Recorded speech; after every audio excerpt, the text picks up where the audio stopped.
Et place maintenant, comme chaque samedi, à notre revue de presse internationale avec Slimane Zeguidour. Bonjour Slimane. Bonjour Mohamed. Alors on commence avec la Gazeta Wyborcza, ce n'est pas facile à dire, hebdomadaire polonais qui revient bien entendu Slimane sur la disparition tragique du président polonais Lech Kaczyński. Oui, et qui titre que le couple présidentiel reposera dans la colline du Wawel.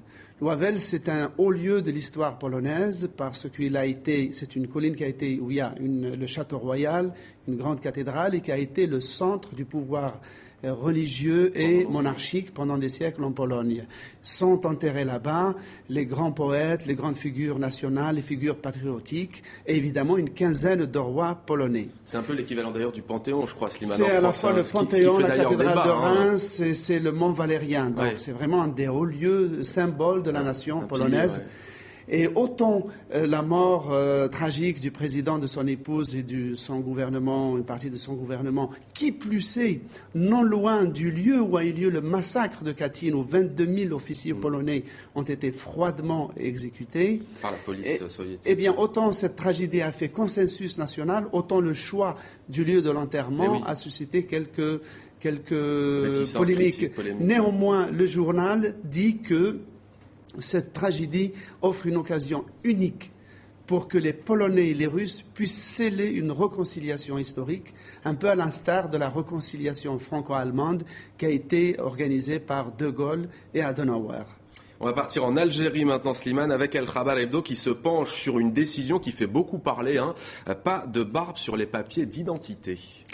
Alors, justement, l'Algérie où il y a des milliers de problèmes, une pauvreté, une montée du mécontentement populaire, nous donne des unes assez insolites. Eh bien, ce que nous voyons, c'est Monsieur Soltani, qui est le président du parti, du mouvement de la Société pour la paix, un parti islamiste légal qui fait partie de ce qu'on appelle l'Alliance présidentielle.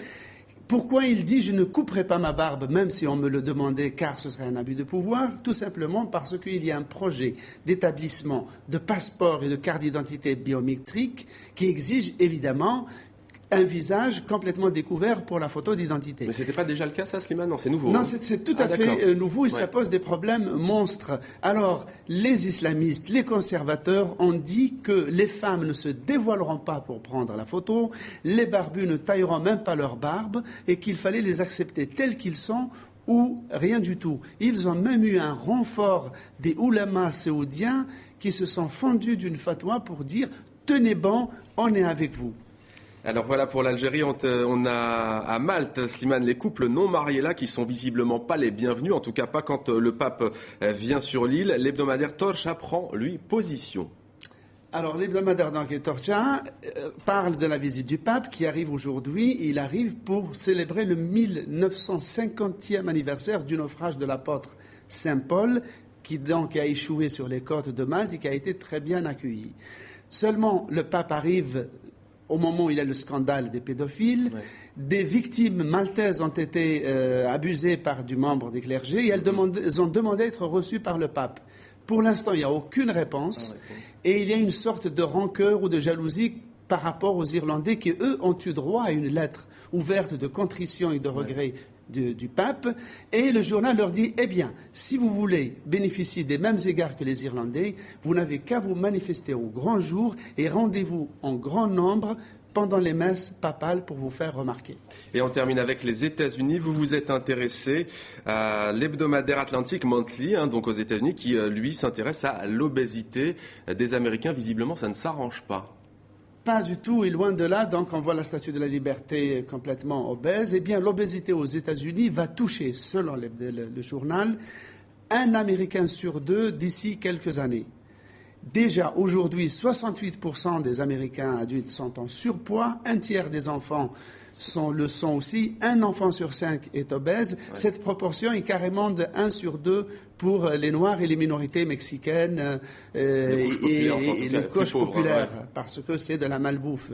Eh bien, le journal va plus loin et raconte que les conséquences sociales, culturelles, économiques et médicales seront énormes, car le diabète, on a même inventé le mot de diabésité, le diabète va toucher peut-être jusqu'à 30% de la population, les problèmes cardiovasculaires, les problèmes cérébraux qui s'en suivent, et sans parler des coûts énorme, faramineux qu'il y aura pour la sécurité sociale. Et c'est d'autant plus difficile à vaincre que Michelle Obama a lancé un plan obésité, mais le mode alimentaire aux États-Unis, c'est un véritable mode de vie.